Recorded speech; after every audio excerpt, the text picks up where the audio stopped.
बाद में आपको कहेंगे। जो मेरे को कहना था मैंने कह दिया। क्या काशी में होगा मोदी वर्सेस प्रियंका?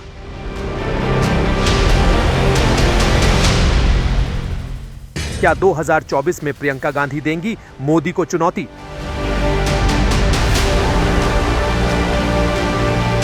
खरगे, प्रियंका का नाम लेकर ममता ने किया खेला।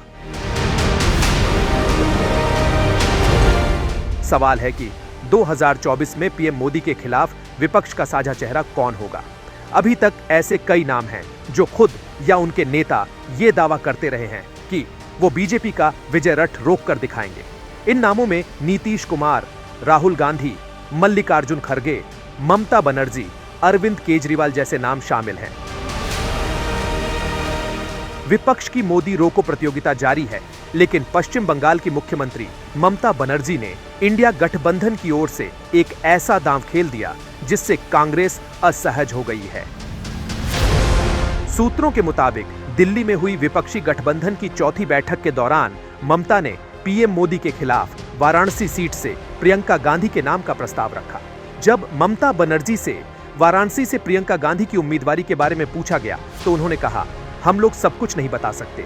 जो बात हुई है, ममता बनर्जी ने माना कि उन्होंने बैठक में पीएम के चेहरे के रूप में कांग्रेस अध्यक्ष मल्लिकार्जुन खरगे के नाम का प्रस्ताव रखा था। नहीं, खरगे जी को नाम हमने किया है कि हर लोग पूछता है एक फेस तो चाहिए, तुम्हारा फेस कौन है? तो इसी के लिए हम एक प्रपोजल दिया था कि खरगे जी को होना चाहिए। खरगे जी अगर फेस होगा तो ठीक है, और हमारा कोई एतराज नहीं है, और हमको सपोर्ट दिया है अरविंद केजरीवाल जी।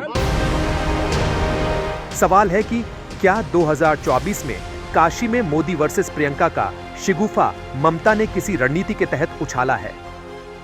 इंडिया पार्टीज की बैठक में ममता बनर्जी ने कांग्रेस के दो दिग्गज नेताओं के नाम पर चर्चा छेड़कर कई नेताओं को सख्ते में डाल दिया। एक तरफ मल्लिकार्जुन खरगे का नाम पीएम उम्मीदवार के लिए, तो दूसरी तरफ प्रियंका गांधी का नाम वाराणसी में प्रधानमंत्री के खिलाफ सुझाकर कांग्रेस के लिए विचित्र स्थिति पैदा कर दी। अब कांग्रेस को ये समझ में नहीं आ रहा है कि क्या ये ममता की सियासी गुगली है या वाकई में दीदी को लगता है कि इंडिया अलायंस की नैया 2024 में कांग्रेस ही पार लगाएगी।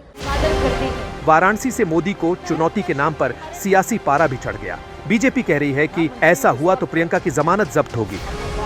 उधर समाजवादी पार्टी ने कह दिया कि यूपी में हम तय करेंगे कि कौन कहां से लड़ेगा। पिछले चुनाव में राहुल गांधी अपने परिवार का सीट, पिताजी का सीट, वो बरकरार रखने से उन्होंने फेल कर दिया। और वो क्या करेगा? वाराणसी में बाबा धाम में सनातन हिंदू हृदय सम्राटी जीतेगी और उसके खिलाफ जो खड़ा होगी उसका सिक्योरिटी मानी फॉरफिट होगा। कांग्रेस को भी अगर बड़े वो राष्ट्रीय रोल में सामने हैं तो उन्हें अपनी लाइन क्लियर करनी पड़ेगी कि वो क्षेत्रीय दलों के बारे में क्या सोचते हैं। और जब जिम्मेदारी एक बार माननीय अखिलेश जी को दे दी गई कि वो उत्तर प्रदेश में तय करेंगे कि कौन कहां पे कैसे होगा, क्षेत्रीय दलों का कैसे सामंजस्य बनेगा, तो उनके ऊपर भरोसा किया जाना चाहिए। 2019 के लोकसभा चुनाव में भी पीएम मोदी के खिलाफ वाराणसी से प्रियंका गांधी की उम्मीदवारी की चर्चा उठी थी, लेकिन तब कांग्रेस ने हाई प्रोफाइल सीट वाराणसी से अजय राय को मैदान में उतारकर अटकलों पर विराम लगा दिया था। बीजेपी कह रही है कि प्रियंका ही नहीं, वाराणसी से कोई भी लड़ ले, मोदी लाखों वोटों से जीत की हैट्रिक लगाकर दिल्ली पहुंचेंगे, क्योंकि काशी बम बम बोल रही है। माननीय प्रधानमंत्री का समझिए लाखों वोट से जीते हैं। एक तरफा जनता का जनादेश और आशीर्वाद माननीय मोदी जी को मिला हुआ है। जिस तरीके से बनारस का, काशी का कल्याण हुआ है, देख के आइए क्या हालत है। वो काशी का बम बम काशी बोल रही है। इंडिया गठबंधन की इस बैठक में वैसे तो कई रणनीति बनी। बताया जा रहा है कि ममता बनर्जी ने पहली बार विपक्ष की तरफ से मल्लिकार्जुन खरगे का नाम पीएम पद के उम्मीदवार के तौर पर उछाला, जिसका समर्थन आम आदमी पार्टी ने भी किया।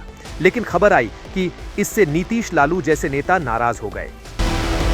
ममता ने पीएम के चेहरे के रूप में खरगे का नाम लिया तो बीजेपी ने तंज कसा कि खड़गे हैं डमी, चलाएंगी मम्मी। खड़गे हैं डमी, चलाएंगी मम्मी। नीतीश जी का हो गया काम, अब पता नहीं किस हाल में कहां पड़े होंगे इस समय। हालांकि खड़गे ने कल की बैठक के बाद साफ कर दिया था कि भले ही उनके नाम का प्रस्ताव रखा गया, लेकिन पहले जीत जरूरी है। सभी लोग जीत के आना है, जीत के लिए क्या करना उसके बारे में हम सोचें। कौन प्राइम मिनिस्टर बनना ये बाद में की बात है। एमपीज अगर नहीं है तो प्राइम मिनिस्टर की बात करके क्या फायदा है। तो इसीलिए हम पहले अपनी संख्या बढ़ाने के लिए एक होकर सभी लोग लड़ के हम मेजॉरिटी लाने की कोशिश करेंगे। विपक्ष कह रहा है कि उसका मकसद मोदी को हराना है, लेकिन पीएम मोदी खुद दावा कर चुके हैं कि वो जीत की हैट्रिक लगाने को तैयार है। आज की इस हैट्रिक ने 24 की हैट्रिक की गारंटी दे दी है।